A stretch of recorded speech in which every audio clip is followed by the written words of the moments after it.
warahmatullahi wabarakatuh. Nama saya Zalna, mata kuliah Telaah Kurikulum PAUD. Dosen Dr. Nur Hazizah, SPD, MPD, RPL Afirmasi A. Baiklah,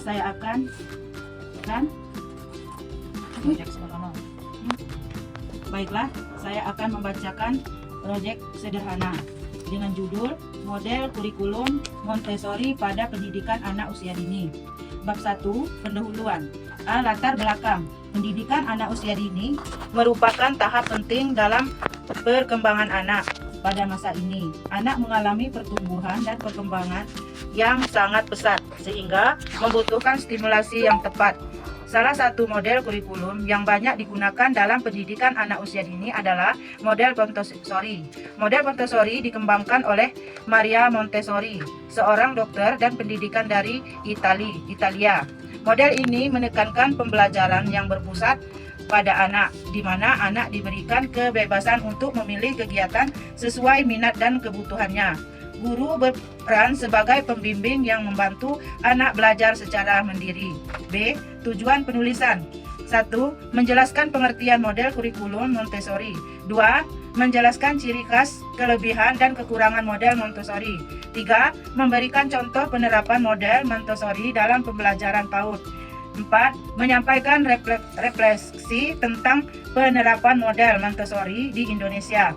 Bab 2, ringkasan materi. A. Pengertian model kurikulum Montessori. Model Montessori adalah pendekatan pendidikan yang berpusat pada anak dan bertujuan mengembangkan potensi anak secara menyeluruh melalui kegiatan belajar dan mandiri, aktif, dan sesuai dengan tahap perkembangannya. Menurut Maria Montessori akan memiliki kemampuan alami untuk belajar jika diberikan lingkungan yang mendukung dan kesempatan untuk mengeksplorasi berbagai aktivitas secara bebas namun tetap terarah. B. Ciri khas model Montessori. 1. Pembelajaran berpusat pada anak. 2. Anak bebas memilih aktivitas belajar. 3. Menggunakan alat permainan edukatif khusus Montessori. 4. Lingkungan belajar disiapkan secara teratur dan menarik. 5. Guru berperan sebagai fasilitator atau pembimbing. 6. Menekankan kemandirian dan disiplin diri. 7. Pembelajaran dilakukan melalui pengalaman langsung. C. Kelebihan model Montessori. 1. Mengembangkan kemandirian anak sejak dini. 2. Meningkatkan konsentrasi dan fokus belajar. 3. Mengembangkan rasa tanggung jawab. 4. Memberikan kesempatan belajar sesuai kemampuan masing-masing anak. 5. Meningkatkan kemampuan motorik halus dan kasar. 6. Mendorong kreativitas dan rasa percaya diri anak. D. Kekurangan model Montessori. 1. Membutuhkan alat pembelajaran khusus yang relatif mahal. 2. Memerlukan guru yang memahami metode Montessori. 3. Membutuhkan ruang belajar yang tertata dengan baik. 4. Tidak semua sekolah memiliki fasilitator yang memadai. 5. Anak yang terbiasa dengan instruksi langsung mungkin memerlukan waktu untuk beradaptasi. Bab 3, contoh penerapan. Tema tanaman. Kegiatan 1. Menanam biji kacang hijau. Anak diberikan pot kecil, tanah, dan biji kacang hijau. Anak menanam sendiri biji tersebut dengan bimbingan guru. Tujuan, melatih kemandirian. 2. Mengembangkan motorika halus. 3. Mengenalkan proses pertumbuhan tanaman. Kegiatan 2. Mengelompokkan daun. Guru menyediakan berbagai jenis daun dengan ukuran dan bentuk yang berbeda. Anak diminta mengelompokkan daun berdasarkan ukuran atau bentuknya. Tujuan, mengembangkan kemampuan berpikir logis. 2. Mengenal konsep klasifikasi.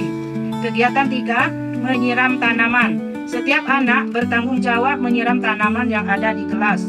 Tujuannya, menanamkan rasa tanggung jawab. 2. Mengembangkan kepedulian terhadap lingkungan. Kegiatan keempat, meronce biji-bijian.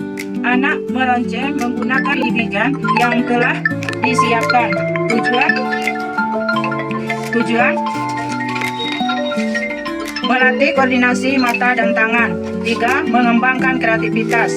Bab 4, refleksi. Menurut saya, model Montessori cukup cocok diterapkan di PAUD Indonesia karena mampu mengembangkan kemandirian, tanggung jawab, dan kreativitas anak.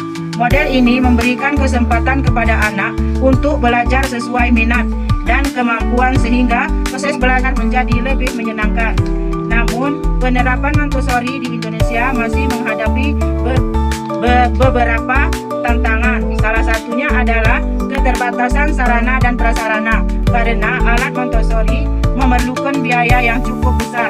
Selain itu, guru perlu mendapatkan pelatihan khusus agar dapat menerapkan metode Montessori dengan baik. Meskipun demikian, prinsip-prinsip Montessori tetap dapat diterapkan dengan menggunakan alat sederhana yang tersedia di lingkungan sekitar.